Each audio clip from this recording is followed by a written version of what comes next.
Hello everyone, my name's Steve Knight. I work for MCS. I'm Sector Skills Manager. So originally I'm from not a million miles away from here, sort of towards Lewisham Way, and have kind of bimbled around the bottom of the UK ever since. I started off doing a Trailblazer apprenticeship on the plumbing and heating side, and now what I do is, sort of long and short of it, is look at skills across England and Wales. So I spend a lot of time in the car.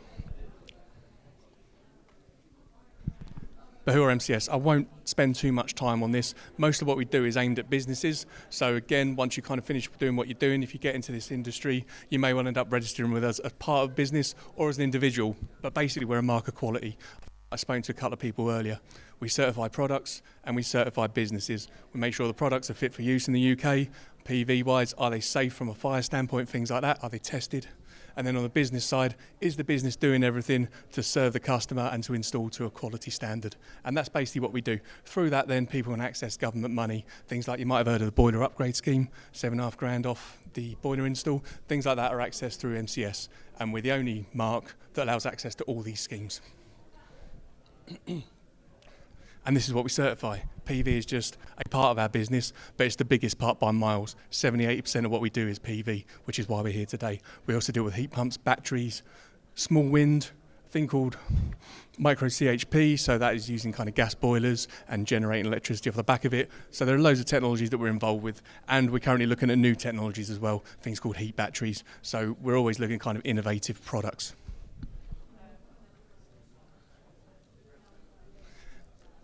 No one here probably wants to get certified with us today, but as I say, down the line maybe you will. The main thing I want to draw your attention to really is this thing about demonstrating competency. Most important part from my perspective in skills is, are the people doing the job competent at what they're doing? Is anyone doing anything in electrotechnical?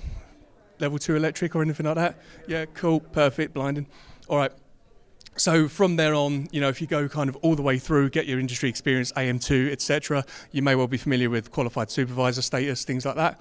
Typically, that'll be our nominated technical person, i.e. the person in charge of making sure everything else is safe. But then underneath that, there's people doing all the other kind of bits and pieces. PV, you've got roofing contractors, for example, other people connecting bits, apprentices under supervision. So there's loads of roles already in there with a view to them becoming the boss and making sure that everything is safe. So that's kind of where we stand, and we tend to look at those individuals.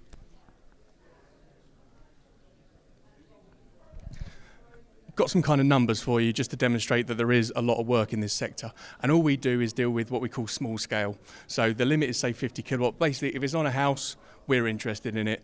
If it's very small and in the field, we're interested in it. Otherwise, all our kind of colleagues up here, they're the people to speak to about the massive solar farms and bits and pieces. We deal in kilowatts, they deal in mega and gigas. But since we started, we've had over 2 million installations registered. Not necessarily 2 million properties, but 2 million installs. We have over 5,300 businesses on our scheme. So again, one of the biggest things we find, I don't know if you've had it, work experience is quite difficult to come by.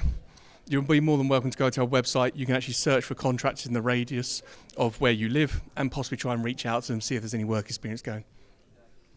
Products there's over 80,000 products that we certify as safe for the UK market. Virtually all of them are PV. And this is PV. So as you can see, of that 2 million, 1.6 million of those installations are all solar installations. So there's loads UK-wide. We have over 4,000 contractors who are registered to put solar in with us. And again, as you can see, of that 80,000, we're only 4,000 are other products. So there's loads going in. Is there anything left for anyone else to pick up the pieces from? The good news is yes. So if we take London, for example, only 2% of houses, just under, have an MCS registered installation.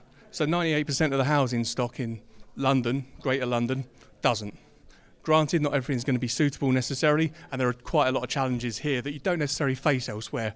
You know, comparing where I kind of grew up and lived to where I sort of live now, which is a bit more kind of countryside and stuff, there's space everywhere. There are loads more challenges, but then people have come up with better products and other ways of doing it. So, for example, you might see PV hung off balconies and things like that in flats.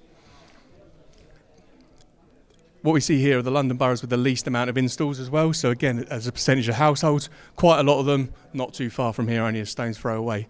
But even that said, the highest amount in the whole of Greater London is 3.66%. So there's still tons and tons of the housing stock that is still to be done. So there's so many opportunities in the small scale sector. It's unreal, honestly, and it's only kind of get bigger.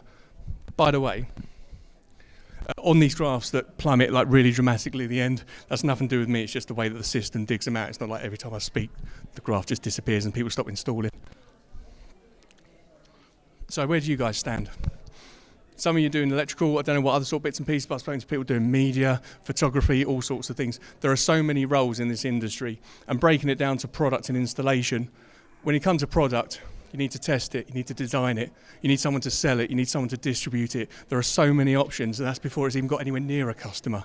You look at the install side of the business, the nuts and bolts of it is the electrical, but there's also the roofing aspects of it. There's communicating with the customer, you need to have a contract, you need to make sure the business is protected, you need finance.